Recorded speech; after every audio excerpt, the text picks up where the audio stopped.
Hello and welcome back to Talking Dogs on a Monday. Yes, after 2 months, we are back and we're ready to discuss all that was happening in the BresBet Easter Cup, the oldest classic on the calendar.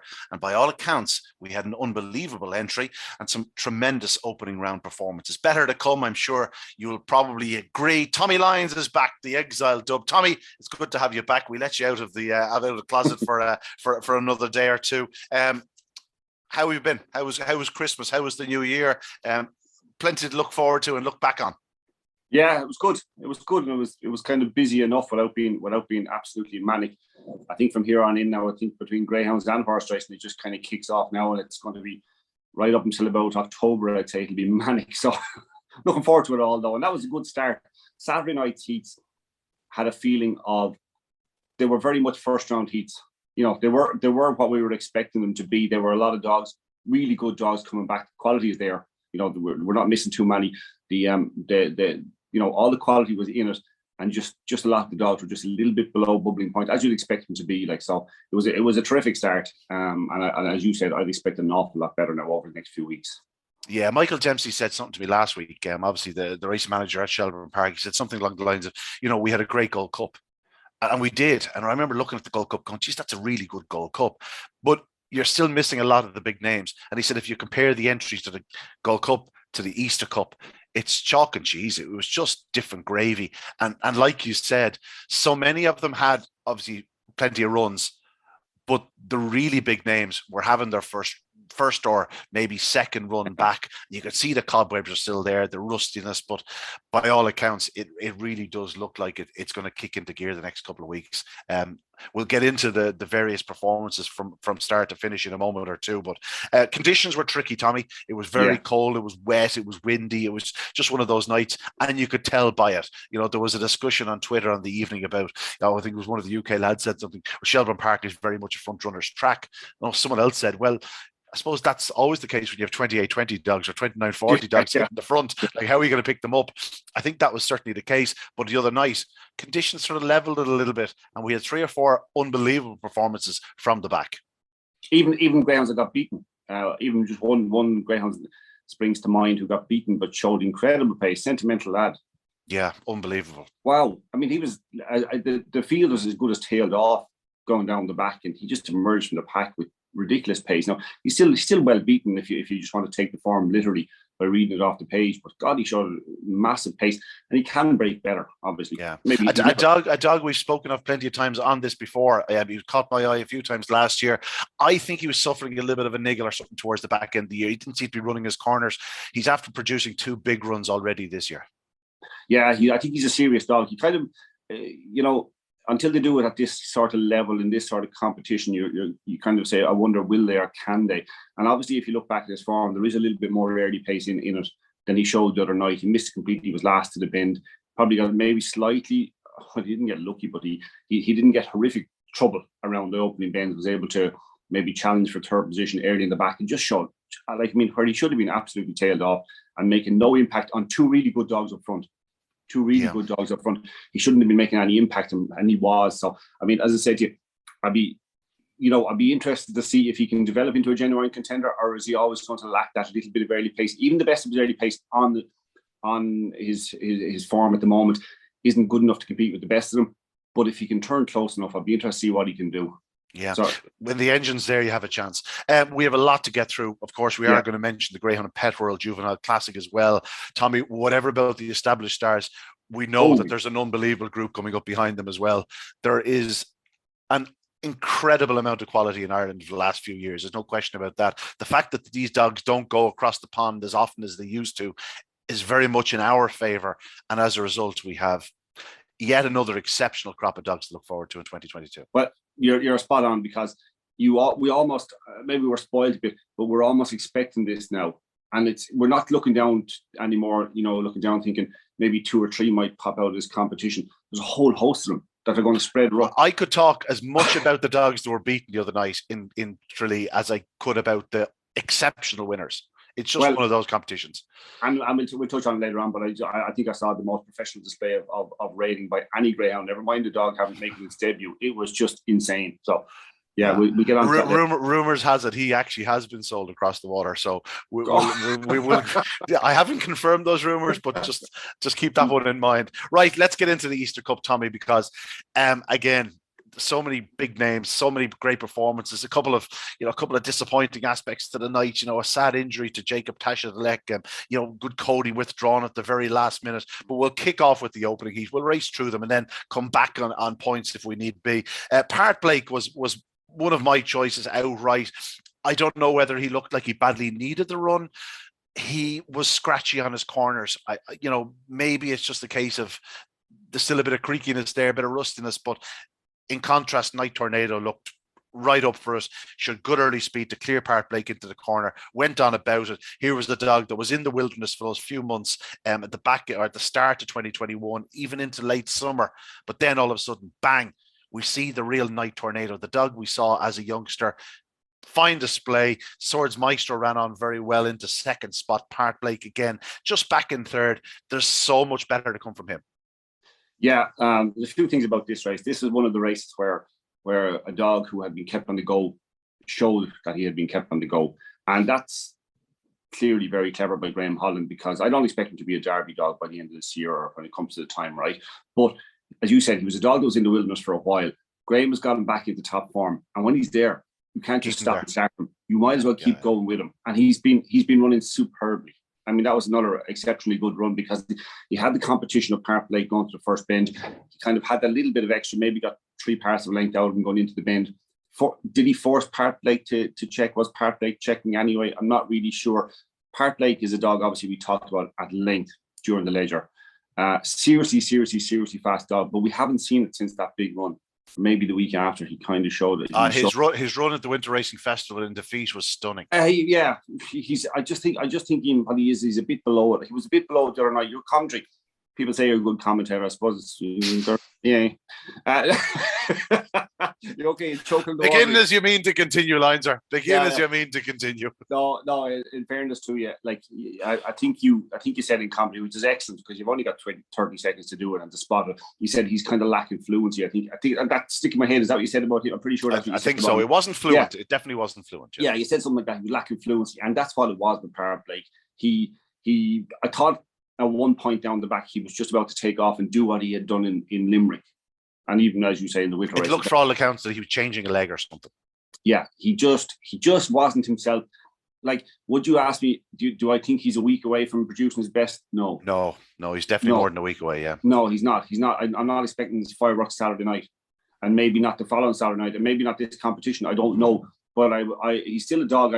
I keep in mind, like what Graham has done with Night Tornado has been is perfectly right.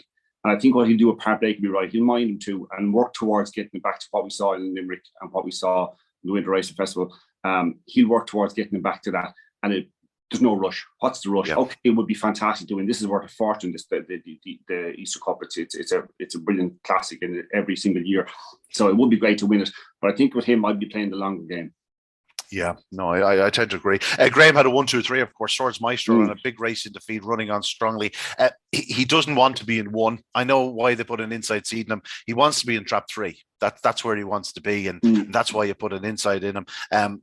He's again going back to last year. He's just going to need to be that bit sharper at boxes, or else he's going to be probably found wanting in top company each and every night. But three fine performances from first, second, I suppose, and third Part Blake, because it was his first run in some time, and he will improve for it. Rushmore Pat unfortunately picked up an injury. I think Auxerre and Muffin completed the lineup there. They didn't really land a blow. On to the second heat, and this was the start of I suppose, having seen a little bit of the evidence from Friday night, and it was a hell of a weekend for Pat Buckley.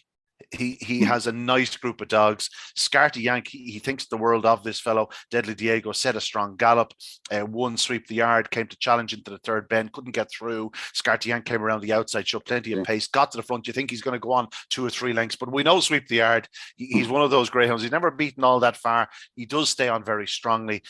We'll talk about them firstly, because I do want to put some special emphasis here on Romeo Magico. I thought this was perhaps the performance of the round from any greyhound. I thought it was a stunning run in defeat. A dog that last year, I think, no question would have failed to qualify. Yeah. I think he's a different greyhound this year. We'll get back to him. Scarty Yank, though, very talented tracker, Tommy. He's capable of a flying start. He's a stout stayer.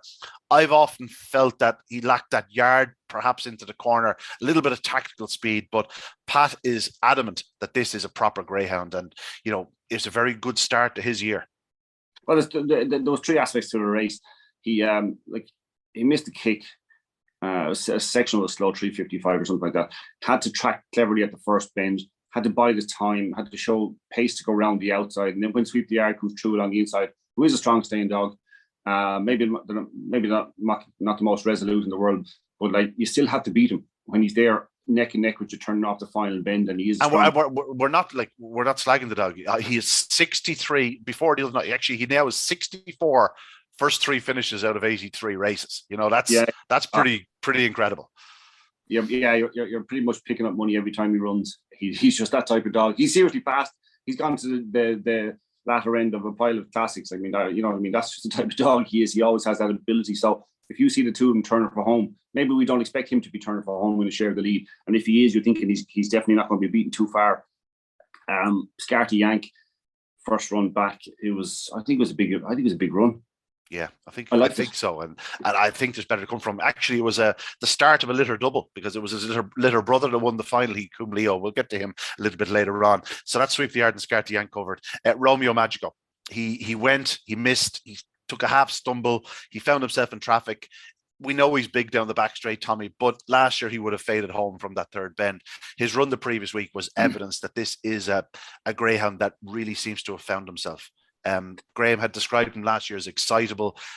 I think he's grown up. Yeah, I think even though it might sound like we've been harsh on the dog last year, I think we were just being fair on what we had seen in his races. Like, you know what I mean? He wasn't the dog you'd rely on. But when he turned 50 the other night, you say, well, that's it. Look, there he goes out of another competition. But no, he showed great pace down the back. It was got a bit tight down the third bend again. He was after missing the kick. He showed a bit of pace up. It was exceptionally tight. The six of them were really covered by about 3 parts of the length of the first bend. There was nowhere to go. He got checked back.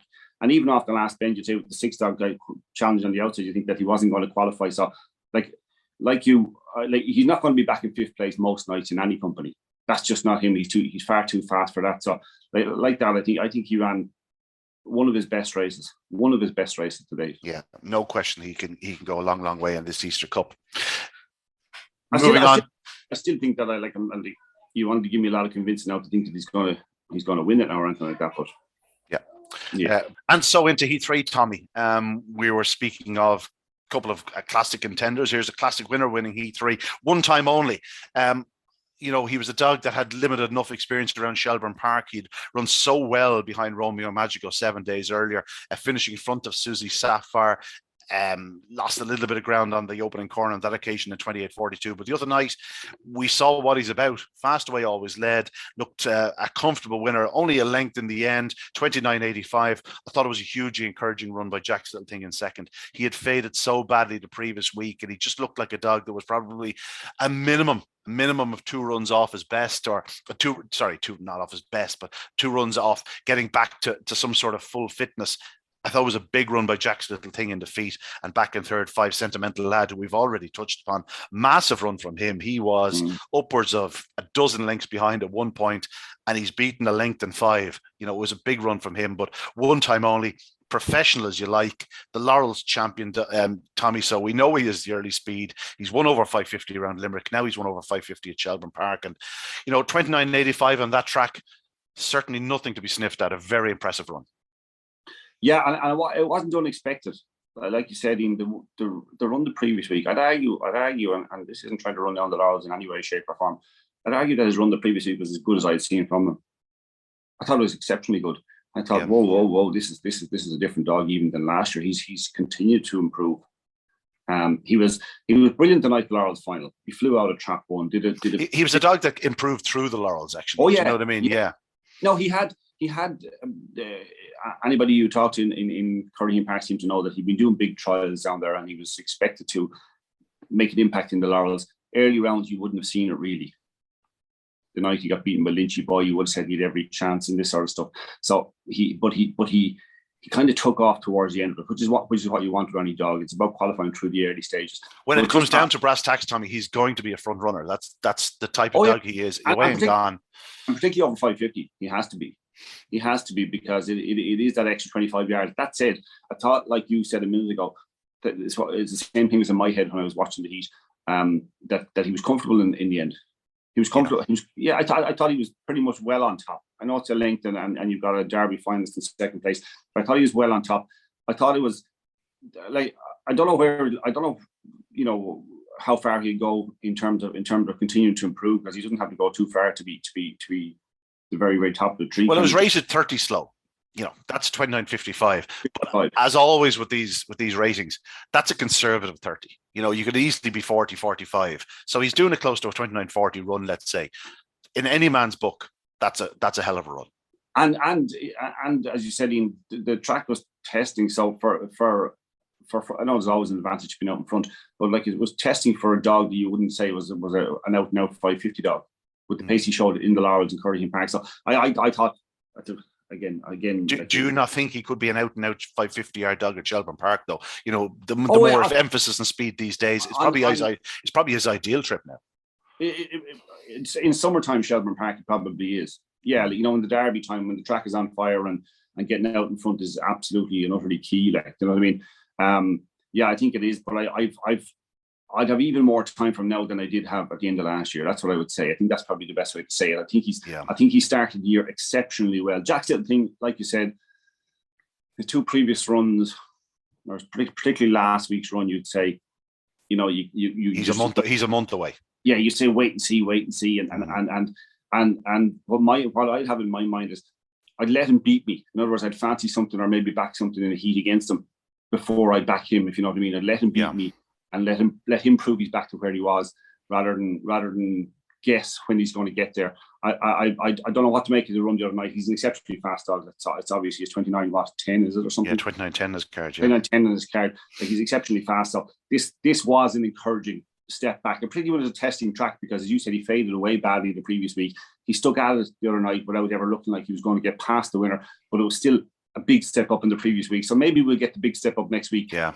I was talking to a couple of his owners after, actually all of his owners, I think, after racing, and you could just see they were delighted with the run. They didn't think he was that close to doing as good a run as that. So, I think they're more than happy. And then Sentimental Lad in third. It was a good heat, Tommy. 3 dogs that certainly go to the latter stages. Yeah, I'm as we talked about at the start, I'm dying to see Sentimental Lad again, to see, and not just next week, over the next number of weeks. If he gets knocked out next week, so be it. But I'm just interested to see how he develops over the next month or 2 months, to see where he might be come the middle of the summer. One time only did a 3:39, 17:18. 17:18 in those conditions is pretty sharp. I meant to say Night Tornado did 17:22. But 17:18 is a big run. The 3 that didn't qualify, You Can't Catch Me, Spinosaurus, and Crafty Bonanza.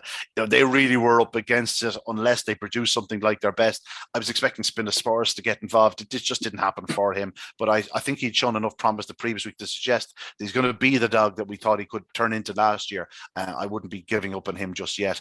Heat 4. Tramp 1 Vallegro, unfortunately, was an absentee, the Produce Stakes runner-up from last year. He's just been obviously very hard to get on the track. He's had his issues, no question about it. Dark Ava went in his place, but this was one of those races where a couple of the dogs in defeat nearly impressed me more than the winner. The winner was racking up his 8th win from 9 career starts, Coulivanny Duke. He'd won his first 7. He'd been beaten in his 8th, and that was his last start back in October. Here he is returning after a 3 or 4 month layoff, probably first time in real all-age company. Did everything right, went up well, just second all the way, stayed on best, but held Ballymacmurran to the 3rd bend, and that allowed him get first crack at Kroger Spirit, who really did fold up badly. Looked like he certainly needed the run, but I think Kroger Spirit is the dog to take out of it, and I'd probably take Ballymacmurran ahead of Coulivanny Duke next time out. But it was one of those heats where they were the 3 that were sort of favoured in the market. Vanderbilt on the outside needed to get loose because 550 yards is going to stretch him. Coulivanny Duke is a good winner, Tommy. I think there's probably buckets still to come from him. I'm probably being a little bit harsh on him, but I think he was left standing by Kroger Spirit a little bit in the early stages. And the fact that he held up Ballymacmurran at the 3rd bend was the reason he came out on top. Right. I'm glad you were being harsh on a greyhound rather than me all the time. Because this is funny, and this is the beauty of the game. I love the performance. Yeah, absolutely loved it. I thought he came out and kind of half stumbled slightly. It's one of those. It's not a stumble, but it's kind of he kind of fell to one side or edged to one side. Just didn't get going straight out. The forward momentum wasn't there. He had to get going again. Yeah. Yeah, and I think he let Kroger Spirit, take maybe 3 lengths out of him, for a first run back and a first run in what I would say, I know it's not officially, but his first run, I would say, in proper all-age company, open all-age company, proper classic company. I was impressed. I came away thinking I might want to back him to win it. I see BresBet put. I think he was bigger. I think he was shorter. Sorry, in the first round, BresBet had gone 9-1. Sponsors. I think he was about 12-1. He was in around that sort of third or fourth choice in the market. Maybe I'm open to correction. I thought he got into 8. Anyway, it's neither here nor there, because I see they've got Susie Sapphire still 9-2 is what she was before that first round. They got one time only cut to 8-1, which is reasonable that they've cut it. I don't fancy that the price. Cool Vanny Duke 9-1. I think that's a price. I think that's a price.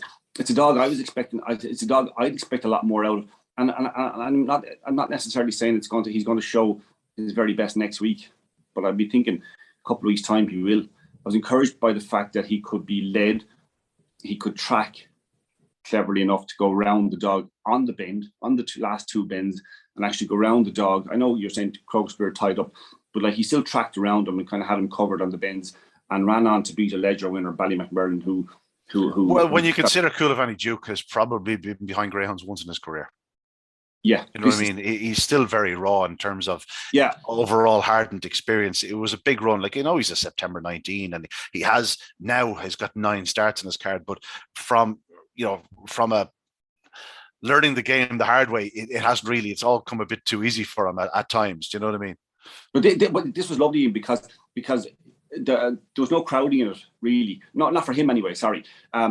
If you watch the start of the race, there just seemed to be space up the middle, loads of space up the middle of the track. He got a clear run. There's no excuse really in terms of him being 3 lengths behind Kroger Spirit. So you have a point in what you're saying, and he's not going to win the Easter Cup based on that performance alone. But the fact that there's proven to come, and the fact that he's shown the attitude and the ability to get there. I think he would have learned a little bit out of it. And I love the way he tracked, and I think there's a huge amount more to come from him. I think 9-1 is very fair. In fact, I'd be extremely tempted to back him with that price, to be honest. We'll get on to the rest of it later on, but the other prices. But I'd be happy with 9-1 is more than fair at this stage. Ballymacmurlin was second. The Ledger champion, of course, already a classic winner. I thought it was a very encouraging run by him. He disappointed me a number of times last year. It came right for him in the Ledger, but the consistency perhaps still wasn't there. But I think we're going to see a different greyhound this year. I think he's, again, a bit of the Romeo Magico type mold. I think he's probably matured a bit, and I just liked this run the other night. One thing we know he can do, Tommy, he can motor down the back. Oh, he's got phenomenal pace down the back, and maybe that again is a little bit of credit to Coolmanny Duke that he was able to hold him where he did, because Ballymacmurlin won the Ledger down there as well. Doing that sort of, that's shown that sort of pace, getting up inside Deerjet Sydney. Yeah, like that. He won a classic doing that. He's a seriously fast dog. His record of only 6 wins. Yeah, 7 wins or 6 wins. Yeah, 6 wins out of 29 races. Yeah. One of them was a classic final. He has he has that ability. He's a seriously fast dog. He did me a favour. I gave him no chance whatsoever in the Ledger final based on the draw, but I had backed him after the quarter final, so he's in my good books for the rest of the year. But not gonna, I think what I made off him I'll probably keep. Yeah. Kroger Spirit is, I've gone on record in the past saying I think he's an exceptionally fast greyhound. I was going to tip him up actually as my anti-post fancy for last year's Irish Derby. He was withdrawn before with a toe injury. We've seen bits and pieces of him since. What we've probably found is that he's probably not consistent enough at boxes, but the other night he hit it, and he did show massive early speed to that, to the first bend firstly, and then he motors down the back. He folded up pretty badly. I'm sure that's down to the conditions and the fact that he probably hasn't had the run. His sprint trial wasn't great, so he should come forward again. He's a dog you're probably not afraid to back against them, but his mere presence could be a nuisance for fast greyhounds. Yeah, he is a fast dog. He's quite likely raced, isn't he? In fairness, what age is he? Oh, he's September 19th. He's quite young, still young. He's a brother of Serenace, the other dog, the puppy Derby dog, juvenile Derby dog. He's a seriously fast dog. He is. If you look at the sections, right, the 351 the other night, which was only okay on the clock, but I say I don't take these literally in conditions change overnight and all that sort of stuff. And you consider one time only did what, 339, did you say? It's 339, yeah. Exceptional. That was exceptional on the night, 339. But anyway, the 351. But if you look at this 525 sections last year, 229, 213, 218, 219, 2.2, 233. Yeah, they're just not sharp enough. Nothing that will excite you. So maybe you're right. Maybe he is just going to be improved now, and maybe he will get that little bit of consistency at the boxes, and it's over 550 rather than over 525. Maybe that would suit. He does have the early speed to recover off a moderate enough start over 550, whereas he struggles in the 525 to do that. Yeah. So his as you said, he showed early pace, but maybe he just didn't do it at the boxes, right at the boxes. Maybe lost. Maybe gave away what might have been a mid 340s run by just being a little bit slow at the box, but showing a lovely bit of acceleration. Because actually, if you ask me, Coulivan Duke actually was first to react at the boxes. But as I said to you, I think he took that sideward step in.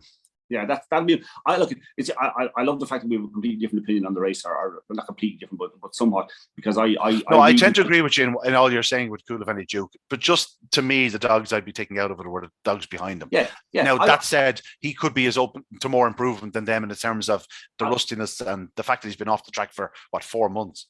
I was just excited by the run. I think he's seriously fast, and with respect to the juvenile derby, it's a starting point, and whatever they do there, you can't take it literally until you see them do it in this sort of company. And I just love the performance. I think there was a lot of things that could have gone against them, and he made sure they didn't. So, like, I took him out of the race thinking, you know what, I think I want to back him doing this. Okay, just point of order there. Kroger Spirit is twice his price at 18-1. There's worse bets as well. The three that went out, Dark Ava, Vanderbilt, and Druby's Dude. In reality, it was never going to happen for them when the big three got loose early. They were always going to struggle to get involved. Vanderbilt would have needed to set the pace. He didn't get the kick that he can. Heat 5, Tom, we could talk about this one all day and all night. Pat Buckley looked, by all accounts, Cumleo had won later on the card, but if Bobsleigh Dream had come home here, he would have had an unbelievable treble. She was back from 14-1. She's returned 4-1. Not the first time they backed her. They backed her to win good money in a 600. The previous in her previous outing 2 weeks prior. She's a very fast lady, Susie Sapphire. Owen McKenna's dogs didn't fly at Tralee on Friday night, and I know Druby's Good won the finale very well, but they're probably just bubbling a little bit under the surface. I think Susie Sapphire is certainly that. I was encouraged by her comeback run. I thought it was an okay run tonight. What I did notice is she was rallying on the run in. She wasn't beaten all that far. Like when Bobsleigh Dream went by her, you expect her to be beaten 5 or 6 lengths by that rival. She's only beaten a half length by her. So it's coming. Conditions wouldn't have been ideal for Susie Sapphire. But then we have to talk about the Warrior, just an immensely enjoyable greyhound to watch. Like, how could you not love Beach Avenue? If you don't love Beach Avenue, you're doing something wrong. Because, Tommy, he wasn't in the shot. And on a night like the other evening, my window stays closed and I'm commentating off the screen. And I don't think I bloody mentioned him until the third bend. And at that point, it was a case of a tokenistic and Beach Avenue's moving well in third. And then off the final bend, you go, he's getting there, Like, this is just an unbelievable greyhound. He was second at Easter Cup last year. Who's to say he can't go even better this year? Beach Avenue, just a wonderful greyhound. He's class. He's just never beaten, is he? Like, and conditions might have suited him, the old dog for the hard road. There was a lot of fast. He reminds me a bit of Porrick Harrington back in his golfing days when conditions were absolutely shocking. He'd be the one going, sure, yourself, like, you just go out and hit the shot, like, Well, your commentaries are better than your impressions. Beach Avenue is class. He's just brilliant. I mean, he's a dog to break your heart, wouldn't he? A lot of the time, in terms of how many times have you said, I have to back him each way at 16s in this competition or 25s, whatever, and he might let you down when you're not expecting. He'll beat you when you don't expect him to. He has immense ability, but the race changed a few times. Where Susie Sapphire was at the second bend, you say it was all over, wouldn't you? You would, But, She's about three.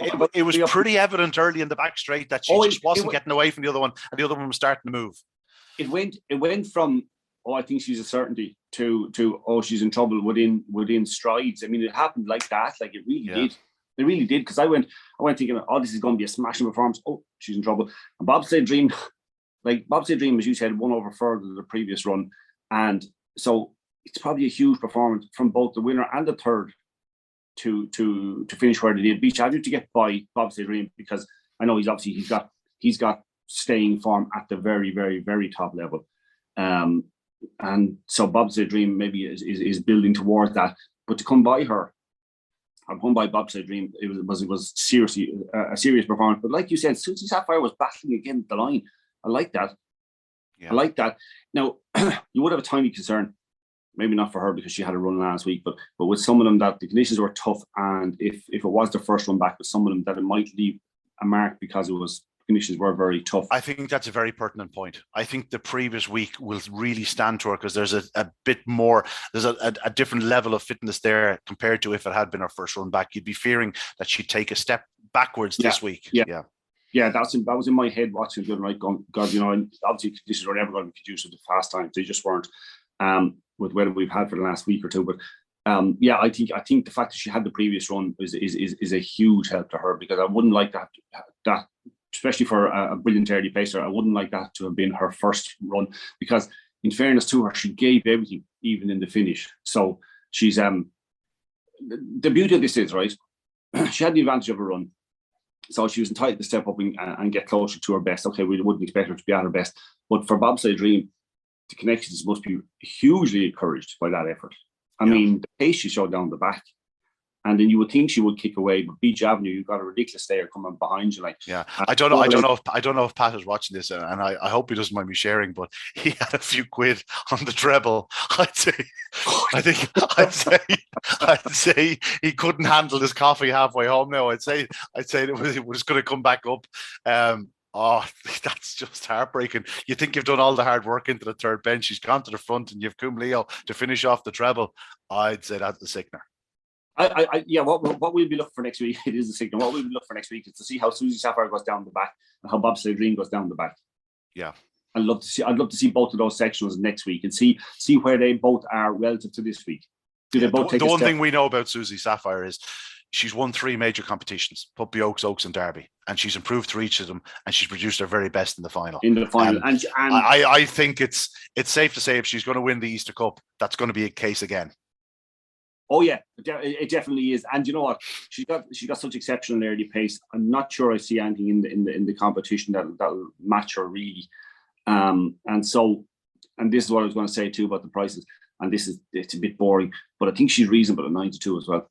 Yeah, I tend to agree with you. And logic says no, but in reality, if she pops out next week, I know she's in 5. If she pops out next week, gets around the corner, she could be 9-4 the following week. She qualifies if she gets if she pops out. That the early pace she has, and she has a trickiest draw. But like I think I'd be happy if I go into next week's heats with 9-2 and 9-1 about the two, and Good Valley Duke and herself. I think I'd be happy enough coming out of next week. I hope I would anyway. Okay. Yeah, listen, it was an intriguing heat. The plaudits go to Beach Avenue, an incredible run, and an incredible run by Bobsleigh Dream. And again, Susie Sapphire, we're not disheartened. We're actually quite encouraged by what we saw, especially in those last sort of 50 to 100 yards where she was rallying again. On to Heat 6, the BresBet Easter Cup. Trap 5, Skywalker Scylla, unfortunately, is an absentee. She came in season. Typical. They've been a bit unlucky with her. Do you know what I mean? I know they got a good run out of her the back end of last year, but she's missed plenty. She's a December 18. She's had 16 starts. That sums up her career. It was obviously it was heartbreaking to see Jacob Tashadlek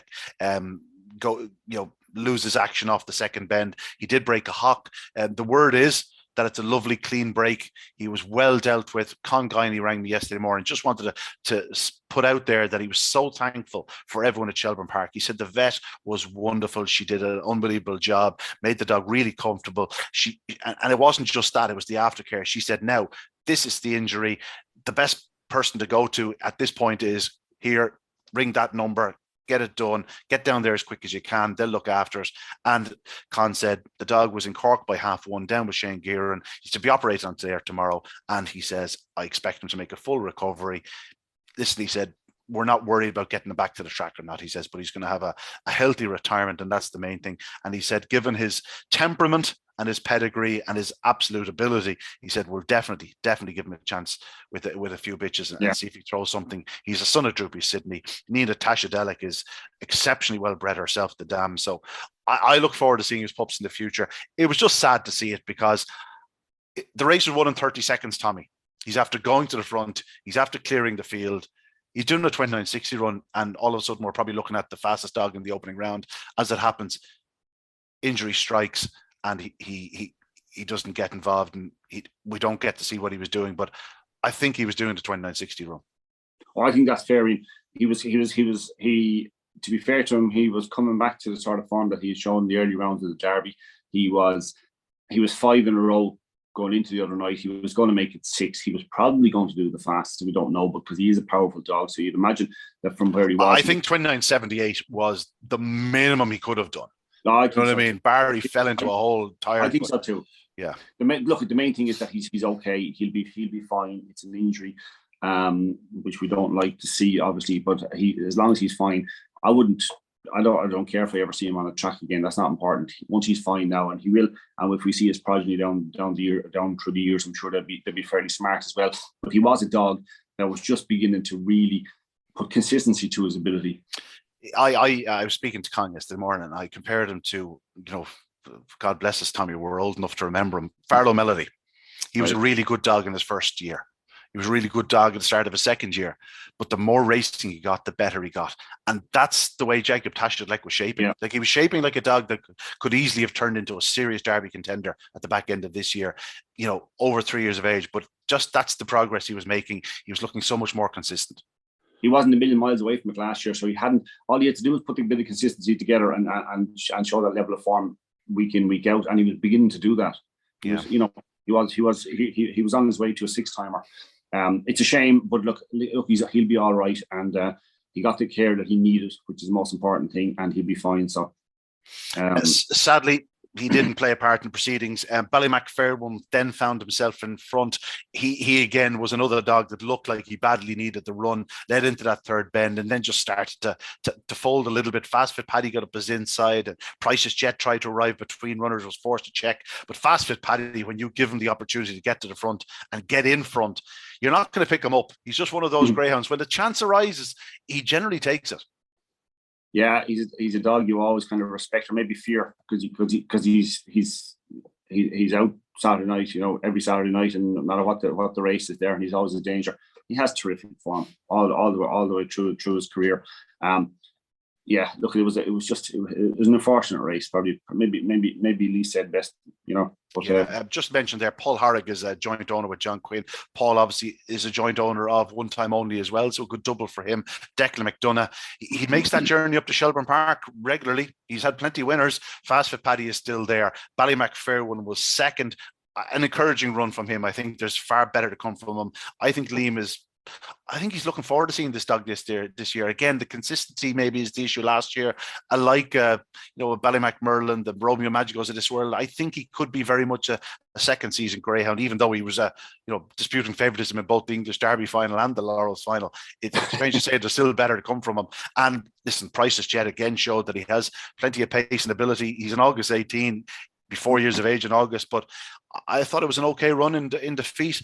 Again, the less said about the rest of the race, the better. Monroe Thunder was, let's just say, he got a little bit involved in behind dogs. We'll mention it. Canuck Abbey got no chance to run. She was pinned to her. She was pinned, and Jacob Tashadelic. It was a strange affair, but a good winner, Fast for Paddy. Yeah, I think that's a fair summary over there. Heat 7, Good Cody was withdrawn literally minutes before the off here, Tommy. There were rumours abound, some worrying rumours. Thankfully, I text Pat yesterday morning. He said, listen, the dog came out. He said he wasn't right. And I got him checked out from the vet. She found that his heartbeat was irregular. His temperature was high. And the dog wasn't right. So, Pat, leaves no stone unturned. There was no way he was going to take a chance with the greyhound, and that's fair enough. He said he got him home. He said he didn't eat up. He said it's obviously a bug or something. He's after picking up. Yeah. No question about it. He said yesterday morning the dog was much better than himself. They will get him checked out again, but thankfully, God knows what would have happened if the dog had run, but he didn't run, and he will be back to compete another day. Good Cody. In his absence, it left us with it ended up being a strange type of affair. Ballymac Wild led to the opening corner. Just you could see he was never quite clearing them, and at the same time, Barefoot Supreme was showing great early speed up the inside. Well, great early speed. He was showing good enough early speed to get up the inside. Ballymac Wild. He struck the front. You'd have expected him normally to land the spoils, but when Stories Pee-wee snuck through the gap at the second bend, you went, oh, this isn't quite over yet, because we know what Stories Pee-wee does. He has been campaigned over further in recent times, but he's a very stout stayer over 550 yards. He got the better of Barefoot Supremo. I thought Ballymac Wild ran well in third. Again, it was his first run of the season. He's a July 18. He's not getting any younger, but I thought it was a fine run by him. I thought he was a bit unlucky, but Stories Pee-wee, he's been a good little campaigner for Mert Lahey and Gavin O'Mahony. He's just a powerful dog. He can turn up at every party and expect a showing from him. Yeah, like his section says he was fifth at the first bin, but he actually broke best. He actually broke best, and fifth being like probably a length and a half off the leader. Like, you know what I mean? There's no distance behind. Yeah. And as I said, he kind of tracked cleverly along the inside. And by the time was forced wide as he was making his challenge, just to moved off a little bit. He was forced further wide and just ran on strong. Nice performance. Nothing wrong with it. Ballymac Wild, I think I'd expect better. We know what to expect of him at this stage. You know what I mean? You know that he's going to continue to produce, or find a way to keep qualifying. That's just what Ballymac Wild does. So he's been around. He feels like he's been around forever. I'm sure he hasn't. Yeah, but a juvenile classic winner, in 2020. So that's what you're talking. We have been watching him for 2 years. Yeah. He feels like he's been around forever, but he's been class at the top level throughout his career. He wasn't as sharp, and it wasn't the strongest of heats in the absence of Good Cody. Go back to Good Cody. Like, I mean, when you have a trainer like Pat Guilfoyle and you have vets on the course, they're just not going to let it slip. Like Pat knows his dogs inside out. It's not a huge operation where there are hundreds and hundreds of dogs, and he doesn't know them. He knows them inside out. He knew the dog wasn't right straight away. And was, and the right thing to do was to talk to the vet. The vet was going to be looking anyway and say, hey, no, that's just a no-go. So it was unfortunate, but there'll be better days. A similar situation to Conguiney. Pat said, I'd just like to thank everyone on site. They were more than helpful. They were perfectly understandable or perfectly understanding. And, it was the right outcome for all involved. Yeah. And for the dog, like as you say, it's like anything. It can set them back quite a bit if they run when they're under the weather. Yeah. On to the final heat, and this was all about the early speed of Coombe Leo.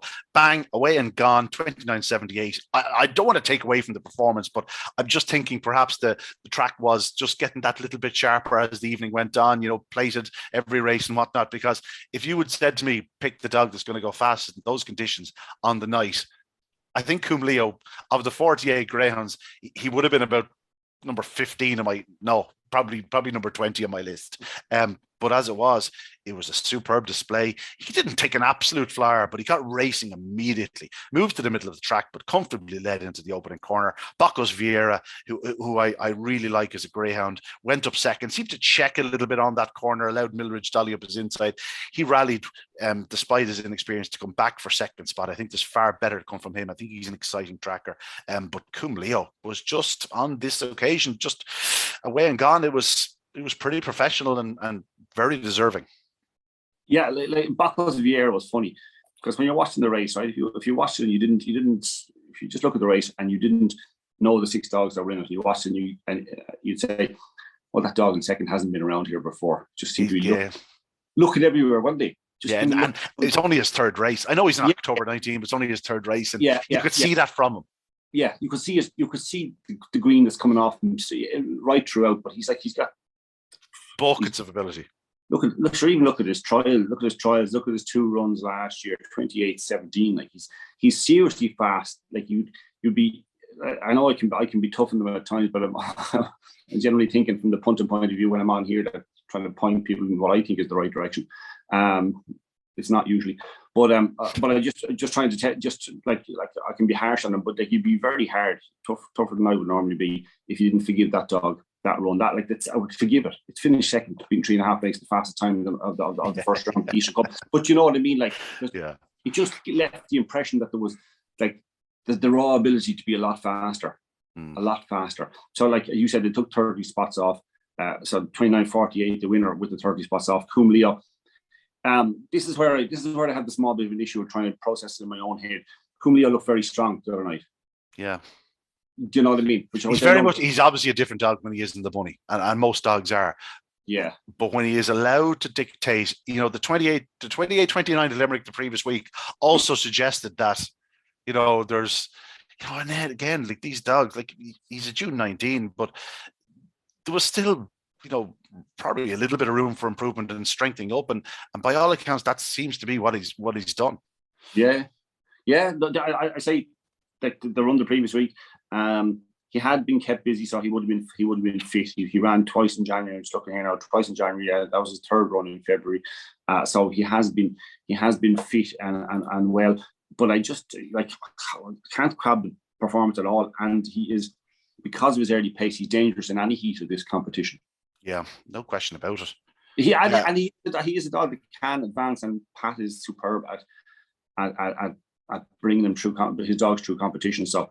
I mean, I won't be surprised if he goes deep. What's proper price? 11-1. I think it's only okay, 11-1. Now, given the early speed that's in it, and the fact that he's going to have to be taking on the likes of Susie Sapphire and stuff later on in the competition, about a dog that has to lead, or most likely has to lead, it's plenty short enough. Just a quick mention: he was the fourth Droopy Sydney to win of the 8 heat winners, and Jacob Tashadelek was a Droopy Sydney as well. So it could have easily been 5 wins for him. We've said it before. It's pretty remarkable. It is. It's absolutely remarkable. Like, it won't always be the case. But at the moment, like the last few months of last year and the start of this year, the same. Like he just looks like an exceptional sire. For a dog who ran, how many times you run? Twice, was it? Once, I think. Once, yeah. For Johnny. Unbelievable. His start became, he got his start because of an accidental mating. That wasn't a bad accident. Behind Cum Leo, Bacchus Vieri, and Derby's Delight again. Absolutely out of the clouds, Tommy. We know what he's about. He is some exceptionally fast greyhound. Again, we keep saying it, this type of dog, the Beach Avenues themselves, they can't all get through to the final, but like every competition you go, pick an each way dog. To be Beach Avenue, Derby's Delight, Stories Peewee, there's always one of them, and he could be the one. Yeah, he could be in, because he is exceptionally fast. But it's a good competition. There is early pace in it. There's actually, funny enough, all the early pace at the top of the betting. But I think there's a room for dogs like that. When there is a bit of early pace, there's a room for dogs like him who are going to fly home. The likes of your Beach Avenue as well, who are just going to find a way through them because they're not dependent on anything. They're used to tracking around dogs. And the dogs who like to lead, who are going to get a little bit of trouble, are going to be falling back. So, if you want to be, what price is he in? Derby's Delight is 33-1. Yeah. He's 33-1 with BresBet. Yeah, we have to mention that. Listen, that's the 8 heats covered. Our BresBet representative this morning, he's currently out in the boat in the middle of his back garden. I think they were washed away. They couldn't make it this morning. We will forgive them, because I can promise you one thing, Tommy. They've been fairly proactive sponsors. Heat betting early in the week. Price is already available for the outright. Keep it up, lads. This is what we want to see. We will give their betting a mention, because we have mentioned it already, but just go through the first. Let's say we'll talk about the top 10 or 15 in the market there. Susie Sapphire 9-2, perfectly fair. Oh, value. More than fair. Value. Yeah, 9-2. Even though she's got a tricky heat next week, and maybe we can tie it in with the heats.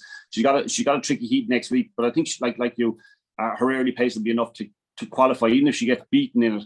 I think she's like, you've got Romeo Magical 1, Ballymac Merlin 2, Bobsleigh Dream again in 3, Ballymac Wild 4, Susie Sapphire Priceless Jet. It's a top class race, actually, top to bottom. It's a smashing race, but she has the early pace. She'll lead, won't she? She'll lead. Romeo Magical would want to really fly, and maybe he can, but I think she'd probably lead. and I'd be amazed if she didn't qualify at the very least. So I think 9-2 is extremely fair. One time only 8-1 second favorite. I wasn't expecting that quite to be there. Like, listen, we've made our cases for him. He's definitely a fast enough greyhound to play a big part in proceedings, but I didn't think he'd be second choice. Did you? No. And again, we've said good things about him, and genuinely, and it's quite possible that he will develop into that kind of second favourite for the Easter Cup, kind of with another run, let's just say, and that's not being unfair to the dog. No, that's fair enough. Cool if any Duke, we've spoken about him. You think the 9-1 is perfectly fair. I think the 9-1 about Night Tornadoes on the short side. 10-11-1 Cum Leo, we both think is on the short side. Bocco's Vieira 12-1. I can allow them this one for being just cautious because 20s. Come on, 20. Yeah. Punter owner. I'd say they're afraid now that this one's going to be all of a sudden. For all we know, he could be taking $100,000 out of the book. Do you know what I mean? Because Okay. And that could well be the case there. Park Blake is 12-1, which would be perfectly fair if there was a bit more spark to his opening round effort. Yeah, not for me now at the moment. I'd rather back him at 8-1 after next week after a big run than back with 12-1 now and hoping that he might produce something next week. I think I'd let the price go.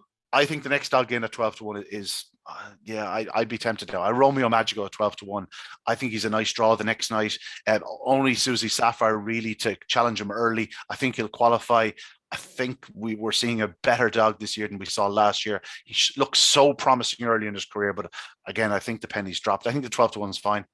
12 and 14-1 about right, yeah. Ballymac Merlin 14. You could go bigger. You can make a case for us, but I think 14 is fine for a dog that will be hard enough to keep out of frame. Yes, the problem is I can't see him winning it, but he's so good and he's so strong that if he gets to the final, he could still be a 6 or 8 to 1. He's a danger. He's a danger. But look, he's a dog that's going to be a big price in the final anyway. So I don't think you're getting bowled over at 40-1 because he's the type of dog that even if he qualifies for the final, the likelihood is he'd be 6 or 8 to 1 anyway.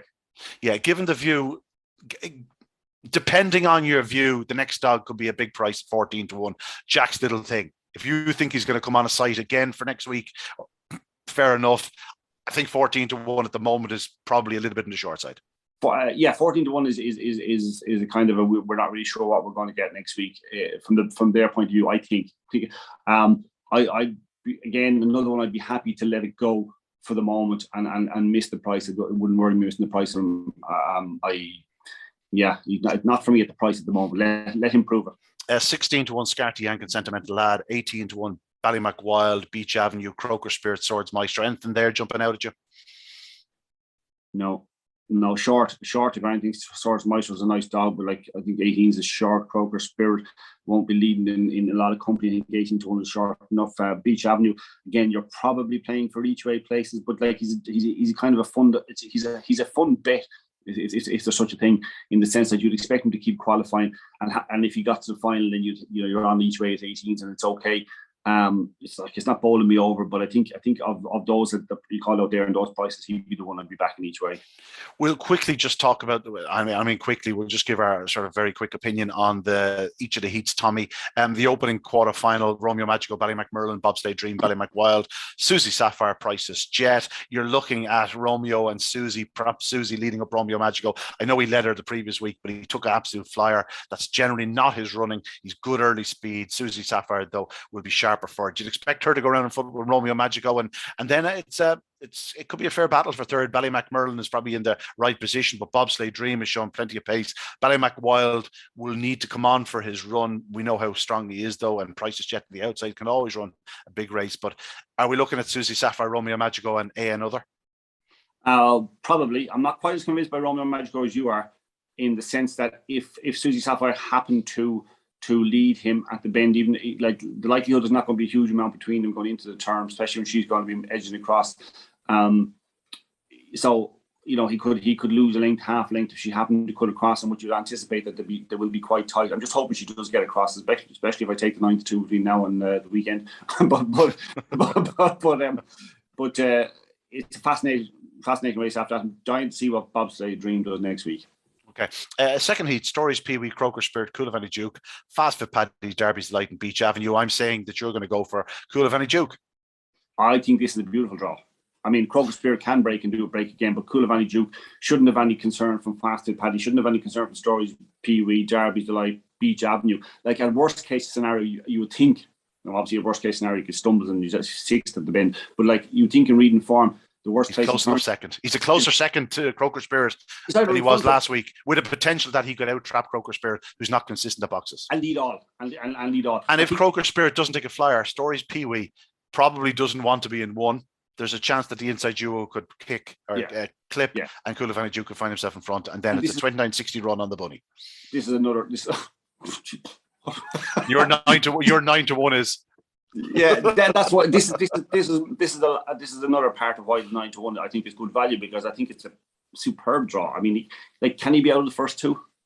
I don't think so. Look, maybe I'm getting it wrong, but I think this is the reason why the 9-1 is value, as well as what we saw last week. He's got a perfect opportunity for another education. Yeah, Heat 3 is a race where there's probably only one dog well drawn. There's another dog that can certainly overcome, and the draw could work in his favour. But the only well drawn dog is Sentimental Lad. One time only is in 1, Swords Maestro 2, Barefoot Supremo 3, Jack's Little Thing 4, Cumleo 5, Sentimental Lad in 6. We're expecting 1 and 2 to move to the middle of the track. We're expecting 5 to cut straight inwards. Sentimental Lad should get a run. If One Time Only hits the lids, though, he's going to go up in front on the inside. Yeah, he should be okay. I mean, he as you say, he's getting a bit more experience. Yeah, he did move off a little bit in the Laurels final, but he had the early pace to do that. I don't envisage him bumping with Swords Maestro. I think he's a bit too sharp for Swords Maestro. Jack's Little Thing, this is interesting because this isn't a bad draw in one way. I know the 5 will be edging him, but this is where Jack's Little Thing produces best breaks from. That's his bingo box. That's his bingo boxing, and that is exactly it, 100%. If he's going to be a contender, I could have been a contender. Yeah, he's on the waterfront here. He's got if he's going to be a contender, this is the time to show it. Yeah, we're showing our age. I'm definitely too young to remember that. It's only come into my consciousness in recent years. Heat 4. Night Tornado, Sweep the Yard, Park Blake, Ballymac Fairway, Scarty Yank, and Buckos Vieira. I genuinely think this is an absolutely wide open contest. Night Tornado is very well housed in red. If he comes away on terms, Park Blake will see what he does in boxes, but it's his ideal draw. Ballymac Fairways in 4, that's fine. Scarty Yank is a middle seed, he's in 5, he's happy. And Buckos Vieira looks all every yard a middle to wide runner out in 6. I think it's a cracking contest. Yeah, this will tell us where Night Tornado is now. As I said, he's been in superb form. Graham has kept him on the go. It was the right thing to do. He's got a Sweep the Yard, breaks well, doesn't have early pace. Park Blake, what I saw in Park Blake the other night, he's not ready to drive a bend around a dog or anything like that. So I'd be concerned about him. Ballymac Fairway is exceptionally talented. Don't know what he's going to do. He's probably, will he clear Park Blake? That's the key to his race, if you ask me. It's a brilliant draw for Night Tornado. Interesting to see what Buckos Vieira does. Really interested to see that, because as I said, obviously all kinds of inexperienced the other night, but real talent. Yeah. So look, if you had to pick it, I don't think Night Tornado is the fastest in it, even though you're 27.88 on the scarf. I don't think he's the best dog in the race, is he? If you ask me, I think on pure ability, if they all produce their very, very best runs, I'd be taking Park Blake nearly ahead of every dog in training. I just think he's that good. You know, he's shown enough in his recent enough outings to suggest that this is a potential Derby winner. But he's a long way off it in last week's running. Yeah, that's the problem with this race. Like, he can step up, of course he can, because he has ability, and it's a nightmare betting race. Yeah. No, but I have to say, in fairness, and I did look at the prices that were returned the other night, and there was, it's great. There's great value there if you're punting, and I'm sure prices were fluctuating on the track. So if you were there, you were probably even getting a bit more value. So if you were betting best prices against the firms and on the track and whatnot, you're probably getting 105%. Yeah, and how can you complain about that? Can't complain about that. Tommy, I'm predicting that you're going to tell me that Susie Sapphire is going to beat Coolavani Duke and Sentimental Lad in the final. I don't know. I think she probably look at. Hopefully she will. Next week is tricky because she's not going to be at her very best, obviously, and she has a tricky draw. So next week is a good test of her. I still think 9-2 is more than fair. I think it's a good price, and I think the 9-1 Coolavani Duke is a good price. And I'd be amazed if I can get to the end of the week without taking both of those. You want to look at yourself in the mirror. Yeah. We don't have long. We'll talk for 1 minute about the Juvenile Classic because we have to touch upon it. We will be talking about these greyhounds for the next year and a half, so we don't have to pay too much attention to them now, but it was hard not to. It's an exceptional competition, Tom. We expect it every year. I think it was probably expected when we saw the actual trap draw for the opening round and the lines of form on show, the people involved, the pedigrees. There are potentially 10 classic winners in this. Future classic winners, not just juvenile classic winners. It's superb. It's absolutely superb. Coulivanny Shadow and Magical Flyer, the two biggest runs on the night. Coulivanny Shadows. What would you say about that, Ian? That was insane. That was insane, wasn't it? It's ridiculous. I think he's been sold. He's been sold. I got a whisper this morning. The man I got a whisper from is never wrong. So bear with me. I'll have to confirm that in the coming day or two. Magical Flyer has certainly been sold. He will probably race as a different name on Friday night. He will remain with Pat Guilfoyle for the remainder of his career. He's been bought by Lars and Anita Wikander. Swedish greyhound enthusiasts, very much into their greyhound racing and coursing, and Magical Flyer will be known as We Can Dream. Given their names, that's a perfectly apt name, and they really can dream because he looked an exceptionally fast greyhound. He did the fastest run, 28:23, but from start to finish, I want to give a special mention to the Bold Freddy. He had spent some time with Pat Buckley. Pat told me he was an exceptionally fast dog, that he'd gone to Michael Corr to be trained. Michael drove down from Tyrone to Tralee on Friday. You know, for that alone, he deserves a special mention. And then for his dog to produce an absolutely foot perfect display to win like he did, he's a very, very talented tracker too. He's exceptionally fast, but it'd be interesting to see how these develop. I mean, we're only seeing the very first run of their careers, and you're not going to say, you know, you're not going to be absolutely adamant about the style the dog runs or anything like that. Like he seemed to rail pretty well, but I tell you what, the shadow dog, the Coulivanny Shadow Dog, gave the most professional display of railing I've ever seen around a reasonably tight track on his debut. It was just, what I saw was insane. Yeah. You couldn't train a dog to do that. Like, it's ridiculous what he did, the way he turned into the straight, not losing momentum by being so tight. In fact, gaining ground on the ones behind or extending. Great credit to Noel Hare. Not the first time he's produced pups like this. And any time he's produced pups like this, they've generally been sold and they've all gone on to produce as well. Like JT Taylor produced big runs in this competition before being sold. And we saw the Buccos dog that was sold out of Thurles. What's his name? Buccos. The really fast greyhound, the dog that did the clock in Toaster 1 point last year. But again, this Coulivanny Shadow, if he is gone across the pond, I'm sure he'll be a star of the future. He may well stay at this competition for the moment. A few dogs that were beaten that I want to mention. Hoodoo Brown, I thought he looked exceptionally fast greyhound behind the Bold Freddy. Also, Coulivanny Hoffa in the same race finished third. I thought he showed loads of pace into the third bend behind the Bold Freddy. And Mustang Jet, I thought showed exceptional early speed. Glengar Scholar must get a mention, who won that heat. He looks very fast as well for Pat Buckley. And Balnabula Ed was beaten 23 lengths. And I have a big star beside him. I thought he looked a fast greyhound. He was favoured to win his heat. Just don't be surprised if he improves considerably for it. But I could have highlighted so many more greyhounds from it. It's a competition where you just have to be keeping a tune with it. You have to be taking your notes, because we, as I said, we'll be seeing the dogs that didn't even qualify. We'll be seeing these dogs challenging for classics in the future. No, it's just brilliant. And I say, this isn't the be all and end all for their careers. Like, this is just a start. So there are going to be a little bit of disappointments along the way over the next few weeks. But it'll be an exceptional bunch. I think Mike in comedy calls him Coulivanny Shadow. Maybe he's right. Just go back to the BresBet Easter Cup. What would you fancy at this stage outright at the prices? I'm not going to oppose Susie Sapphire. I saw enough the other night to suggest that she'll come on leaps and bounds the next 2 or 3 weeks. And again, just without bad luck, I think she'll be in the final. And I just can't. I bring everything back to where my commentary position on Derby final night, and it was a case of her in front and the rest nowhere. You know, I have a screenshot from the video. stuck in my phone somewhere. I might tweet it out today at some point, just as a reminder to people. She's 3 lengths clear passing me, and the rest are sort of struggling to try and find their pitch. She's an exceptional talent, and I think it'd be good for the sport, and I'd certainly be good for my heart if Susie Sapphire won again.